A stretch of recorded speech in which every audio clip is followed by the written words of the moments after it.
Lie on your back with your legs bent over a chair or an object that allows you to get a 90-degree angle bend at your knees and your hips. Make sure that your ankles are not higher or lower than your knees at any point in this position. The object must allow you to relax your legs completely so you don't have to use any of your own muscles to keep your legs in one position. If you notice that your knees are falling out apart from each other, you can place a strap around them that will allow them to relax into the strap so they don't fall outward. Make sure that the strap doesn't have any kind of elasticity to it so that it presses in against your knees. You're going to place your arms out to your sides at a 45-degree angle from your body with your palms face up. Allow your lower back, hips, and shoulders to settle into the floor on their own. Balance and symmetry check. Pay attention to how your back, your hips, and your shoulders feel as they're lying against the floor. Do you notice that one side of your hips or other parts of your backs or shoulders is touching the ground or heavier into the ground more on one side than on the other? Take notes of any of these differences that are on one side of the body versus the other. They should settle down and become more symmetrical by the end of this position. You also have the ability to lie in this position for anywhere up to 10 to 15 minutes if you notice that you don't settle completely into the position. But it's not necessary to go longer than 10 or 15 minutes. Find two blocks or thick pillows that are somewhere around 6 inches. Place a pillow or a block on either side of your body. You're going to lie down on your stomach with your forehead resting on the floor and bring your arms up and place them on the blocks or the pillows on either side of you. Your elbows should be straight out from your shoulders, and you should have the entire arm from the elbow all the way to the hand supported up on the block or the pillow. You should now be at 90-degree angles at the shoulders and the elbows. Allow your toes to touch each other and then let your heels fall out to the sides to make a pigeon-toed position. From this point, completely relax the body. Balance and symmetry check. Do you notice a difference in how comfortable it feels for one shoulder to be on the block than the other? Pay attention to the difference between what's touching the floor from the chest, the hips, as well as the legs. You might notice that some parts of the body are heavier into the floor than others. Of course, these are all asymmetry in the body, and it should change over time. Lie on your back with your knees bent and your feet flat on the floor, pointed straight ahead, parallel to each other.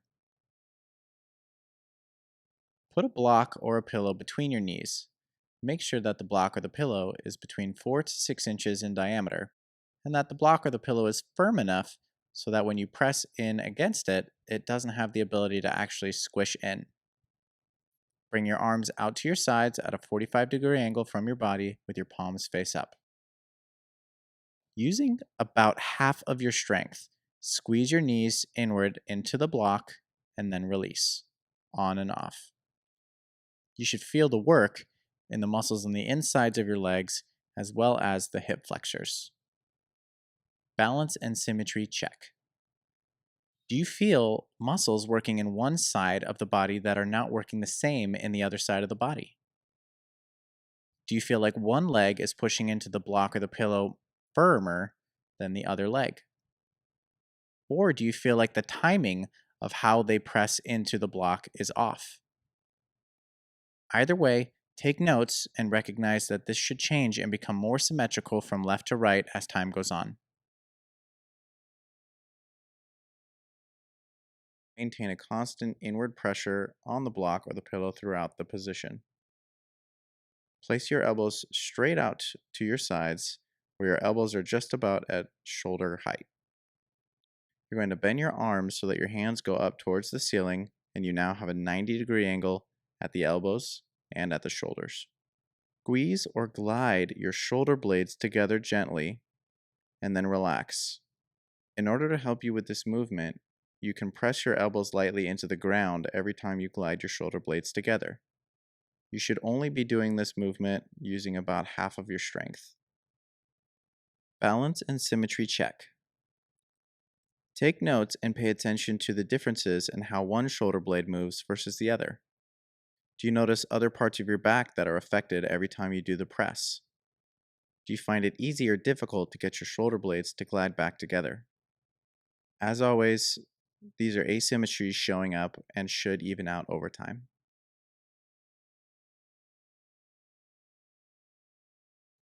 Interlace your hands together and lock your elbows out straight above your chest.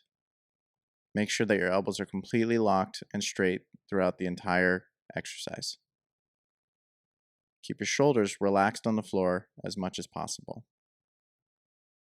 Applying a slight amount of pressure against the block with your knees, you're going to allow your arms to fall back towards the floor over your head, making sure that your elbows stay locked the entire time.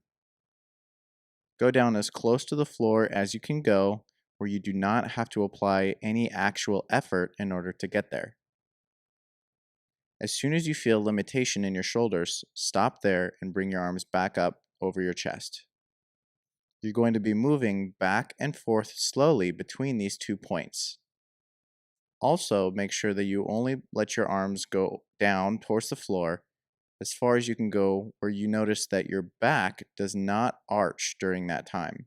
As soon as you feel like your back wants to arch in order for your arms to go any lower, stop there and come back up.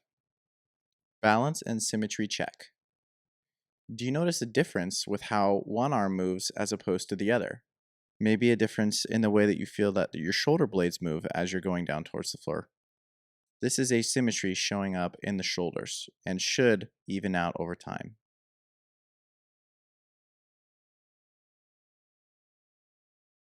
You're going to apply a very small amount of pressure into the pillow or the block, just enough to hold it to make sure it doesn't fall.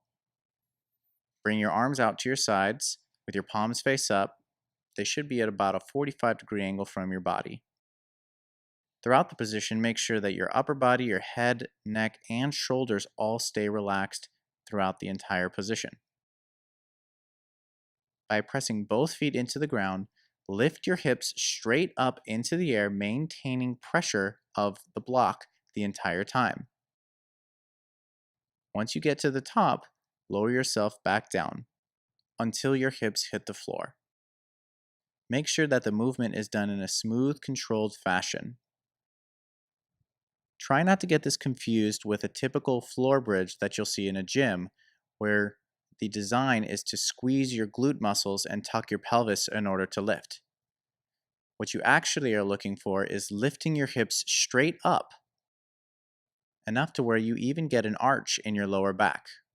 There's no tucking of the pelvis in this movement.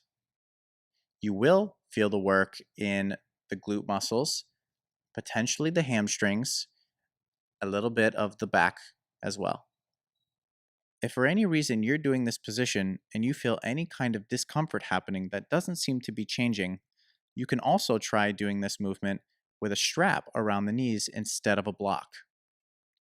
Take the strap, wrap it around the knees to where there's 4 to 5 inches between both knees.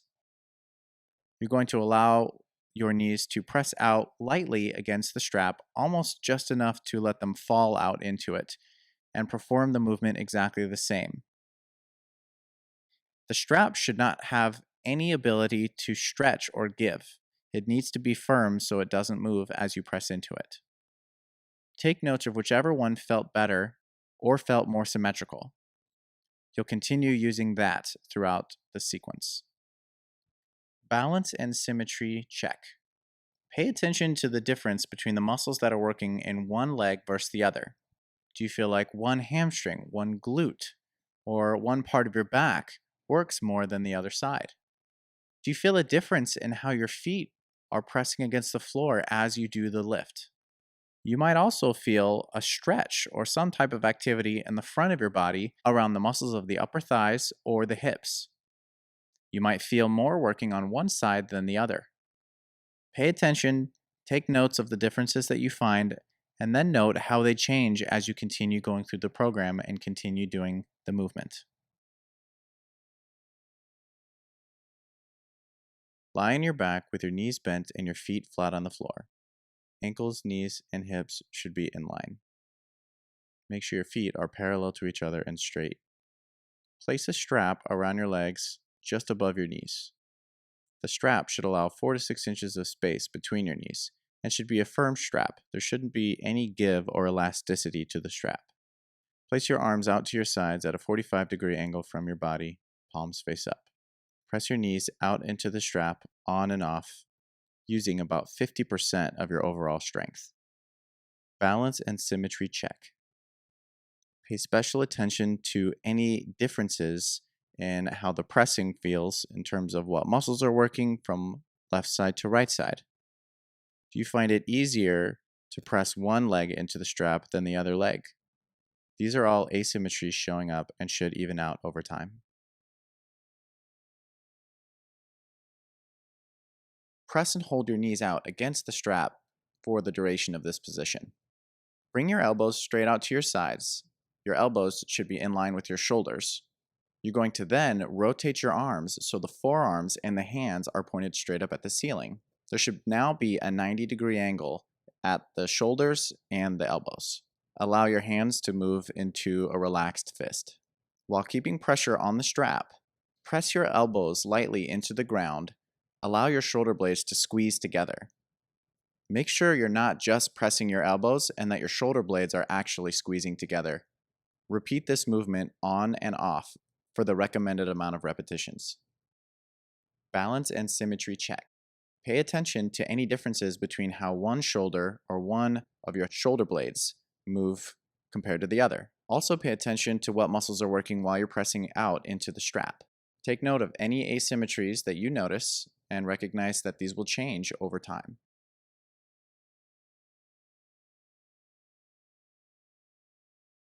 You're going to have a light outward pressure against the strap throughout the entire duration of the exercise. Maintaining pressure and keeping the entire upper body, head, neck, and shoulders relaxed. Press your feet into the ground and lift your hips straight up into the air as high as you can go. Then slowly lower them back down to the ground. Try to do this in a very controlled manner. Avoid tucking your pelvis or squeezing your glute muscles as you would normally find in a standard gym or exercise bridge. The goal here is to just lift the hips straight up to where you can even get an arch in your lower back. You will feel the muscles in the hamstrings, the glutes, as well as potentially some of the muscles of the back. You might also notice that you get a stretch in the hips on the front of your body, as well as having some work being done in the quad or the upper thigh muscles. Balance and symmetry check. Pay attention to the differences in the muscles that work on one side of the body versus the others. One hamstring versus the other, one glute or one side of the butt versus the other, one part of your back versus the other. Pay attention to a different stretch or sensation that you're getting on the front of your hips on one side versus the other side. You'll also want to take notes of if your upper body is starting to activate while you're going through the movements. Of course, you're going to want to keep your upper body as relaxed as possible. Pay attention to the difference between one foot and the other as you press into the ground to lift your hips up into the air. Of course, any differences from one side to the other should begin to even out as you continue doing this exercise.